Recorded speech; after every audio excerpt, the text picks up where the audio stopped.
Est-ce qu'on pourrait modifier l'avenir en retournant dans le passé et à quoi ressemblerait l'humanité en l'an 100 000? C'est une question que nous pose ce roman de René Barjavel, Le Voyageur imprudent, qui parle de voyage temporel. Alors René Barjavel, c'est un des pionniers de la science-fiction française, mais il écrit comme on écrit de la romance, c'est-à-dire qu'il est assez poétique, c'est même parfois assez champêtre, on sent que c'est quelqu'un qui aime la nature. C'est un auteur que j'adore lire parce que c'est vraiment très agréable à lire. Dans celui-ci, donc, il nous parle de voyage temporel, où on va aller dans le passé, on va essayer de tuer Napoléon, mais ça va pas fonctionner.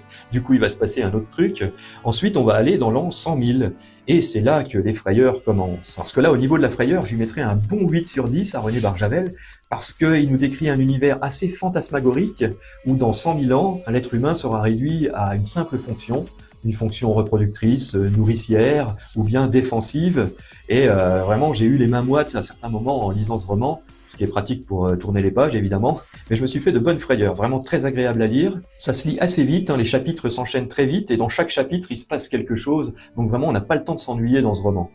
Alors au niveau du dépaysement, c'est vraiment très réussi aussi, puisqu'on voyage dans le temps, donc quoi de plus dépaysant que de voyager dans le temps. Donc je lui mettrais quand même entre 7 et 8 sur 10 pour le dépaysement. Au niveau du suspense, je lui mettrais un 7 sur 10, on peut pas dire qu'on ait un suspense insoutenable dans ce roman, mais c'est vraiment très intriguant, donc on a envie de tourner les pages et de savoir ce qui va se passer et ce qu'on va découvrir derrière chaque page. Et là où René Barjavel est très fort, c'est aussi au niveau de la réflexion philosophique, on sent que c'est quelqu'un de très intelligent, très proche de la nature, et qui nous fait quand même nous poser des questions où il va rentrer aussi en vibration avec ce qu'on pense déjà sur la nature humaine, sur la raison d'exister de l'être humain. Donc au niveau de la réflexion, je lui mettrai aussi un bon 7 sur 10. Et d'ailleurs, si vous êtes un peu comme moi, que vous vous posez pas mal de questions existentielles, il y a un autre livre de Barjavel que je vous conseillerais, c'est La fin du tigre, qui n'est pas un roman, qui est plutôt un essai sur l'essence même de l'existence de la vie.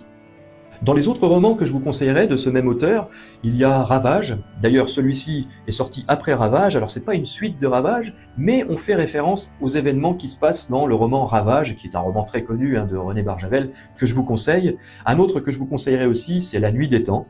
Magnifique histoire d'amour et de science-fiction. Il fait souvent ça, hein, il mêle la science-fiction avec l'amour. C'est un des thèmes récurrents des œuvres de René Barjavel, l'amour. Il y a toujours de l'amour au centre de ses histoires, et c'est ça que j'aime beaucoup chez lui. Je vous conseillerais aussi La Tempête, qui est une autre histoire d'amour. Alors pour l'amour, là le héros va faire des folies. Et puis il y a aussi L'Ultime Secret, dont j'ai gardé un bon souvenir, même si je l'ai lu il y a 30 ans. Donc voilà, René Barjavel, Le Voyageur imprudent, un roman que je vous conseille si vous aimez les voyages dans le temps.